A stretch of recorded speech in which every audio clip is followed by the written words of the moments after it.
Well, we are, as usual, well, there's a protocol for that for the health people, actually. And also the immigration and health. And they have this instrument where they can sort out whether you are suffering from a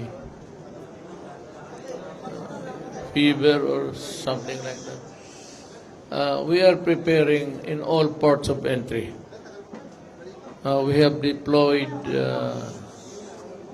almost all yung regional pati national sa port of entries, yung magpasok galing abroad.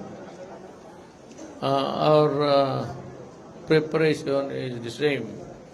There is no non-vaccine. This is a mysterious disease, and we are just preparing maybe for the worst.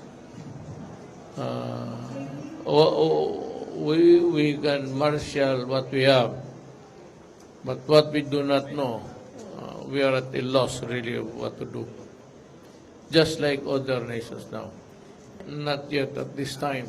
As a matter of fact, there is no known transmission from human to human na galing China. Could be, if there is the slightest possibility that a contamination could occur in the Philippines, then we'll have to take measures. Mahirap yung sabihin mo you suspend everything because they are not also suspending theirs. And they continue to respect the freedom flights that we enjoy in their country. Sir, last from me. You mentioned, sir, yung situation sa ports, yung pag-manage po ng entry sa mga ports. Can you, what are your directives to, frontliners guarding ports? Frontliners are the one, immigration. Second is the health officer. And third will be the customs of things that can be found to be contaminated. I said at this time there is no known protocol by which you can follow to combat the disease. We call it mysterious as of now. But what it can do is to limit the people entering maybe the Philippines. It could include China, but at this time I am not for it.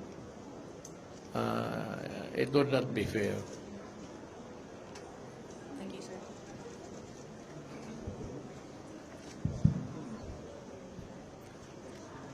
May plans po ba to repatriate Filipinos from Wuhan considering na over 100 na po yung namatay and more than 6,000 na po yung infected nung novel coronavirus? At this Wuhan? From Wuhan, China, sir. Yes, that's the place. But that place is really, admittedly, by all as contaminated. And it is locked down in the sense that no one there from that place can go out. And the other,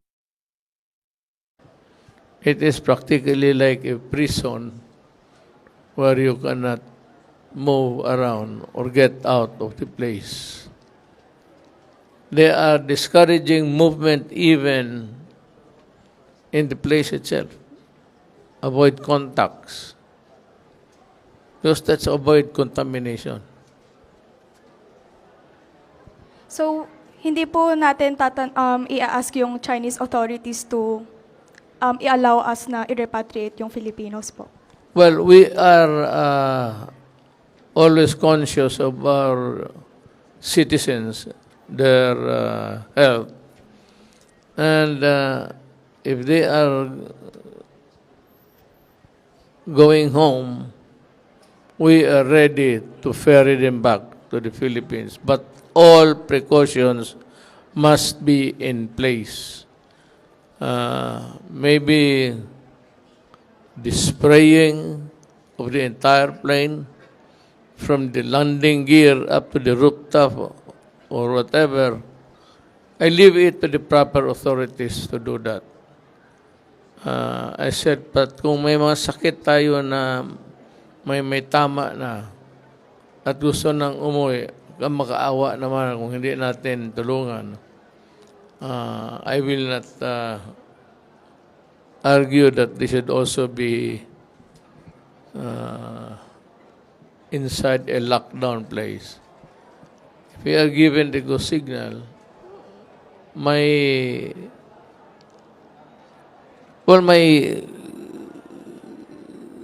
thinking is that we'll just have to go there and rescue them.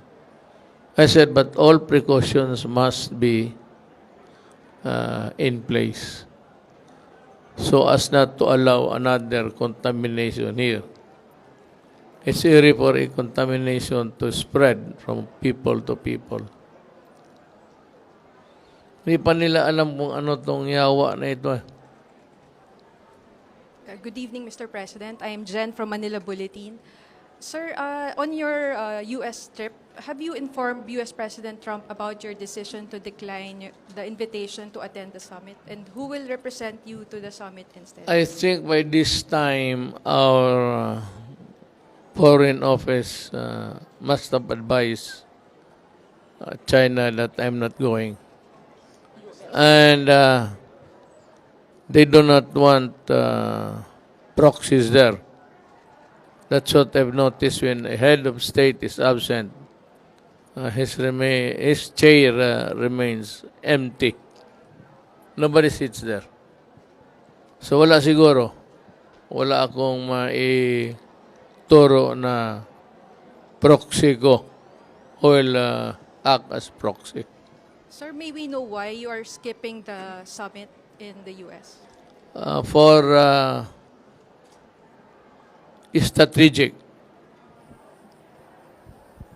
and geopolitical considerations. Sir, last question. Sir, on the planned U.S.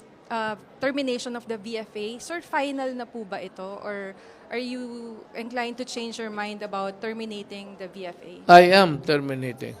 I was not joking. The day I said it was the day that I decided it should be terminated. Alam mo, sabi nila na it's subject to my whim, yung capriccio. No. It started when they mentioned about the resolution in the U.S. Senate. They were trying to figure out who would be the persons who will be barred from entering. Noon pa lang, yung utak ko gumagalaw na. Ganon ako eh. Hindi naman ako naghihintay. I just announced late. Kaya pinapauna kong tao.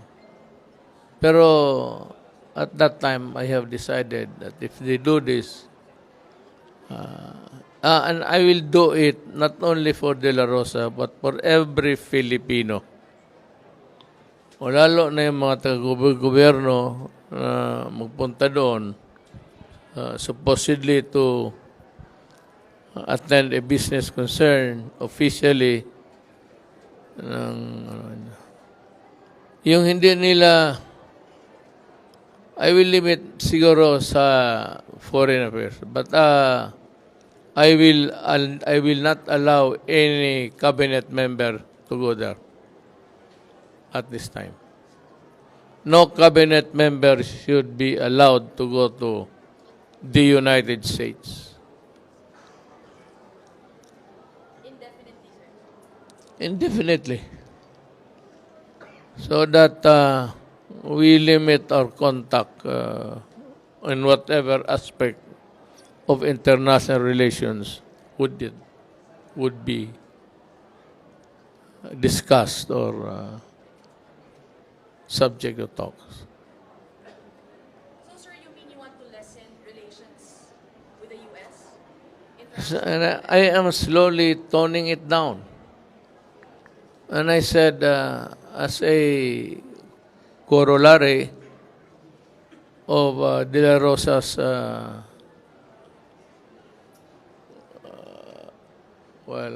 being his canceled visa. Para sa akin, lahat na lang. Lahat ng, I don't know about the Senate and Congress. They are not under my jurisdiction. But yung mga senador, mga cabinet member ko, I will ask them to not to go to the United States. In the meantime, parang boycott. Some clarifications to BFA, because before when we talked to Secretary Panelo and even Secretary Locsin, they said we have begun the process of terminating, but your statement now is Terminated. But, you know, there is a procedure. When you say that I want this terminated, in that agreement or whatever it is, there's always rules to follow. The winding up, or if there are properties, to return the properties used during the the life of the contract until it was revoked. Ganun lang yan. I'm just toning it down. Thank you. Sir, thank you. Thank you, sir. So, maniwala dyan sa Amerikano, kanila lahat lang yan.